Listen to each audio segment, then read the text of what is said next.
ആരെങ്കിലും പറയുന്നുണ്ടോ ഉർവശി നീ ഇത്രയും നിഷ്കളങ്കയാവല്ലേ, അങ്ങനെ പറഞ്ഞവരുണ്ടോ? ഒത്തിരി പേര് എൻ്റെ ഫ്രണ്ട്സ്, എന്നെ അറിയാവുന്ന എൻ്റെ ക്ലാസ്മേറ്റ്സ്, എൻ്റെ ഫ്രണ്ട്സൊക്കെ പറയുമല്ലോ. അങ്ങനെ എല്ലാവരെയും അങ്ങനെ വിചാരിച്ചിട്ട് അങ്ങനെ ആവരുത്. ഞാൻ പറയുന്നത് പോസിറ്റീവായിട്ട് വിചാരിക്കാനാണ് എനിക്കിഷ്ടം. എൻ്റെ ചുറ്റിനും നെഗറ്റീവ് വൈബ് ഉണ്ടാകുന്ന എനിക്കിഷ്ടേ അല്ല. എല്ലാവരെയും സംശയ ദൃഷ്ടിയോടുകൂടി നോക്കി കുഴപ്പക്കാരനാണോ ഇങ്ങനെയാണോ ഒന്നുമില്ല. കുഴപ്പമുണ്ടാക്കുമ്പോൾ എൻ്റെ സ്വഭാവം മാറും, അത് വേറെ കാര്യം. അതുവരെ എന്തിനാ കുഴപ്പക്കാരനാണോ ആണോ എന്നും പറഞ്ഞിട്ട് ഞാൻ എന്തിനാ നെഗറ്റീവ് ആവുന്നത്? അതെനിക്കിഷ്ടമല്ല. അതിനോട് ആ തത്വം എനിക്ക് എന്തോ ഒരു ക്രാബ് ആപ്പിൾ ആവാൻ എനിക്കിഷ്ടമല്ല.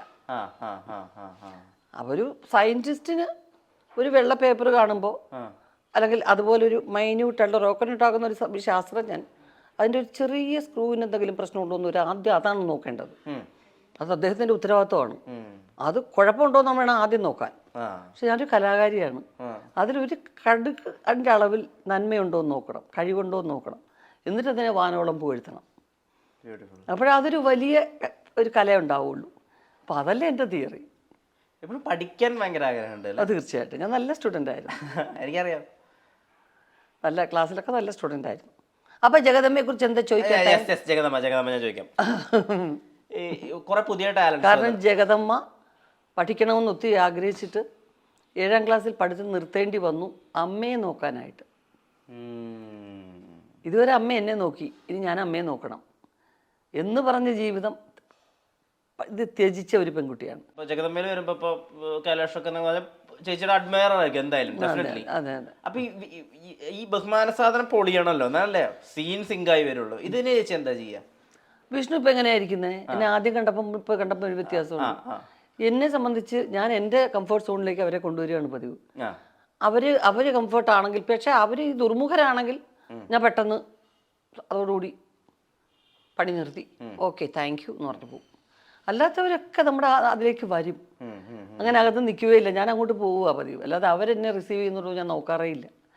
എന്നെ കണ്ടവർ എണീക്കുന്നുണ്ടോ, എന്നെ കണ്ട്. പക്ഷെ ഒരു കാര്യം ശീലിച്ച ഒരു കാര്യമുണ്ട്, ഹായ് പറയാൻ എനിക്ക് പഠിച്ചിട്ടില്ല. കൊച്ചു പിള്ളേരായാലും വല്ല നമസ്കാരം ആദ്യവും പറയും.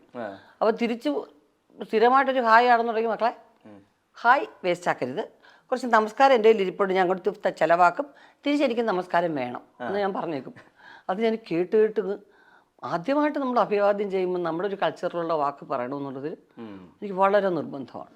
ഈ വാക്കുകളിൽ പിടിച്ചിട്ട് ചേച്ചി കോമഡി ഉണ്ടാക്കുന്നതും ഞാൻ ശ്രദ്ധിച്ചിട്ടുണ്ട്, വളരെ രസമാണ്. അപ്പോൾ അവിടെ വഴുക്കാനൊന്നും ഉണ്ടായിരുന്നില്ലല്ലോ. എനിക്ക് വഴുക്കണമെന്ന് തോന്നി, ഞാൻ വഴുക്കി. മനുഷ്യനായ ഇങ്ങനെ വഴി പോലെ നടക്കുമോ? ഇങ്ങനെ പട്ടി പോലെ നടക്കാനൊക്കെ എനിക്കൊന്ന് വഴിക്കണ്ടേ? മനുഷ്യനായ ഒന്ന് വഴുക്കലാണ് അതിന്റെ ക്യാഷ് പോയിന്റ്. അത് മനസ്സിലാക്കിയിട്ട് അങ്ങനെ ചെയ്യുന്നതാണ്. തീർച്ചയായിട്ടും. അത് രാജശേഖരൻ പറഞ്ഞു തരുമ്പോൾ തന്നെ അങ്ങനെ തന്നെയാണ്. അങ്ങനെ സാധാരണ വഴുതുക, ഞങ്ങളുടെ കൊല്ലം സ്ലാങ്ങിൽ വഴുക്കൽ എന്നില്ല. അതിനകത്ത് വഴുതുക തെന്നുക എന്നൊക്കെ ഉള്ളൂ. പക്ഷെ അത് ഒരു കുറച്ചൊരു വടക്കൻ രീതിയിൽ അങ്ങോട്ട് പറയുമ്പോഴാണ് ഒന്ന് വഴുക്കി എന്ന് പറഞ്ഞാൽ തമിഴും കൂടെ ചേർന്ന ഒരു രീതിയാണ്. പക്ഷെ അതെനിക്ക് വലിയ കോമഡി ആയിട്ട് തോന്നി.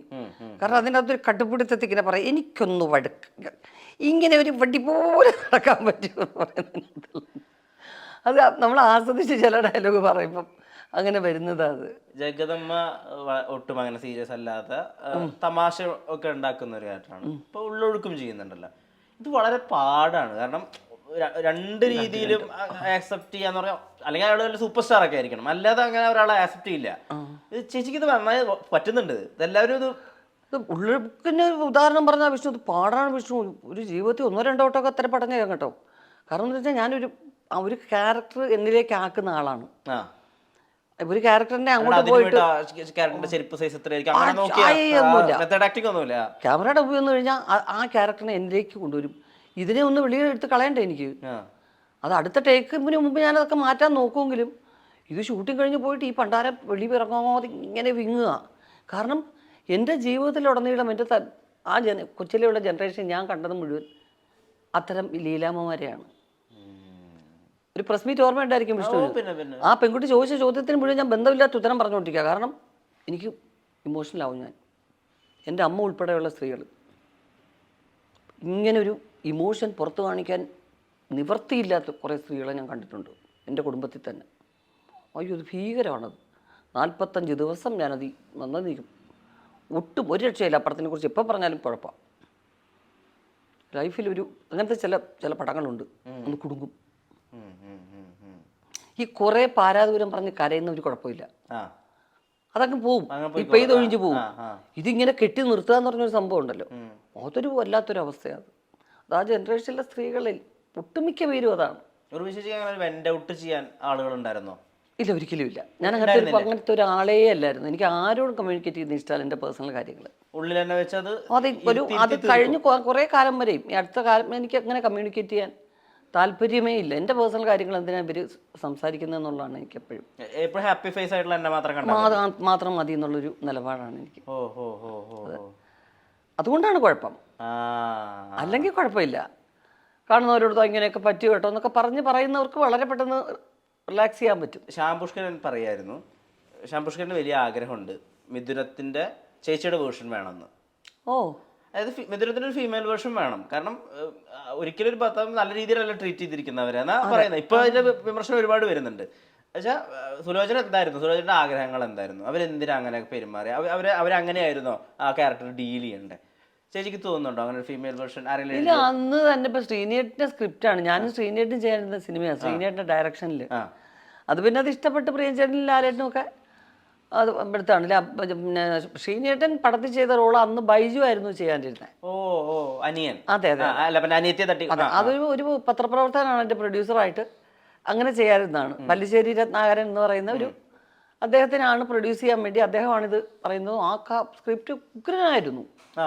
അപ്പോൾ ലാലേട്ടിന് വേണ്ടി കുറേ അദ്ദേഹത്തിൻ്റെ സൂപ്പർ സ്റ്റാർഡം വന്നു കഴിഞ്ഞതിന് ശേഷമുള്ള കുറച്ച് മാറ്റങ്ങളൊക്കെ ചെറുതായിട്ട് വന്നിട്ടുണ്ട്.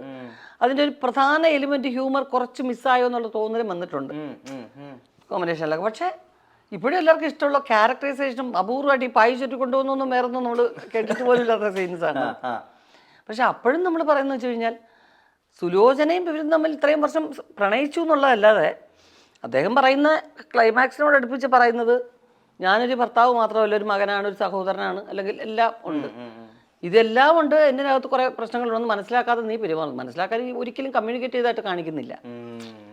അതാണ് അതിൻ്റെ ഒരു ഡിഫക്റ്റായിട്ട് എനിക്ക് ഫീൽ ചെയ്തത്. അന്നും നമ്മൾ സംസാരിച്ചില്ലെങ്കിൽ പോലും അതുപോലെ തന്നെ ഒരു സ്ത്രീ എല്ലാ കാലത്തും അവളൊരു പ്രായം കഴിഞ്ഞു കഴിഞ്ഞാൽ അവളുടെ കുടുംബവും അവൾ വളർന്ന സാഹചര്യവും എല്ലാം വിട്ടിട്ട് സർവസ്വവും നിങ്ങളാണെന്ന് പറഞ്ഞൊരു ഭർത്താവിൻ്റെ അടുത്തേക്കല്ലേ വരുന്നത്. ഈ അടുത്ത് നിങ്ങൾ രണ്ടാളും കൊണ്ടിരുന്നിട്ട് ചേച്ചിയും രഞ്ജന ഹരിദാസും കൊണ്ടിട്ട് കല്യാണത്തെ ട്രോളുന്നുണ്ടായിരുന്നല്ലോ. അയ്യോ, ഇപ്പൊ പക്ഷെ ഒരു ട്രെൻഡ് ഉണ്ട്, കുട്ടികൾക്ക് പൊതുവെ കല്യാണം വലിയ ഇഷ്ടമല്ല. അതായത് കമ്പാനിയൻഷിപ്പ് ആവാം, കല്യാണം ഇൻസ്റ്റിറ്റ്യൂഷൻ ഓഫ് മാരേജ് ഉണ്ടല്ലോ, കല്യാണം എന്നുള്ളൊരു ചടങ്ങ്, അത് താല്പര്യമില്ലാത്ത പെൺകുട്ടികളെണ്ണം കൂടി വരുന്നുണ്ട്. ചേച്ചി ട്രെൻഡിനെ എങ്ങനെയാ നോക്കി കാണുന്നത്? ഉത്രയുടെയും വിസ്മയുടെയും ഒക്കെ കഥ കേൾക്കുമ്പോൾ അറിയാതെ ഞെട്ടലോടെ ഓർത്തു പോകും. ഇതൊരു ഒരു പ്രസ്റ്റീജിയസ് പ്രശ്നമാണ് മാതാപിതാക്കളുടെ.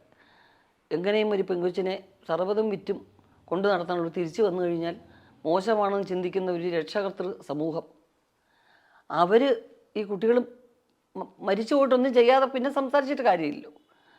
തിരിച്ച് കമ്മ്യൂണിക്കേറ്റ് ചെയ്ത് അങ്ങോട്ട് പലതും കമ്മ്യൂണിക്കേറ്റ് ചെയ്യുന്നുണ്ട്. അപ്പോൾ സഹിച്ച് നിൽക്കുക എന്നുള്ളതാണ്. ഞാൻ ഉൾപ്പെടെയുള്ള സ്ത്രീകൾ അത് പഠിച്ചിട്ട് ഒന്നാണ് കുറേ അനുഭവിച്ചത്. അപ്പോൾ ആ ധാരണ മാറണം. അവർക്ക് പോകാനൊരു സ്ഥലമുള്ളത് എനിക്ക് വരുമാനമുള്ളത് കൊണ്ടാണ്, ഞാൻ ജോലി ചെയ്തുകൊണ്ടാണ്. അതില്ലാത്ത പെൺകുട്ടികൾ എന്ത് ചെയ്യും? ഭർത്താവിനെ അളവറ്റ് സ്നേഹിച്ചു പോകുന്ന പെൺകുട്ടികൾ എന്ത് ചെയ്യും?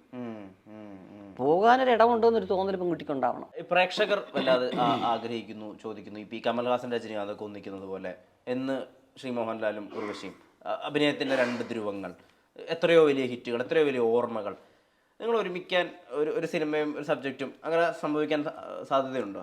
ഇല്ല, ആരെങ്കിലുമൊക്കെ നല്ല സ്ക്രിപ്റ്റ് കൊണ്ടുവന്നാലല്ലേ. കാരണം ഇപ്പം മറ്റൊരു ഹീറോയിൻ അഭിനയിക്കുന്ന പോലല്ല, ഞാനും ലാലേട്ടും ചെയ്യുമ്പോൾ അതിനകത്തൊരു ഹ്യൂമറിൻ്റെ വലിയ എലിമെൻറ്റ് പ്രതീക്ഷിക്കും.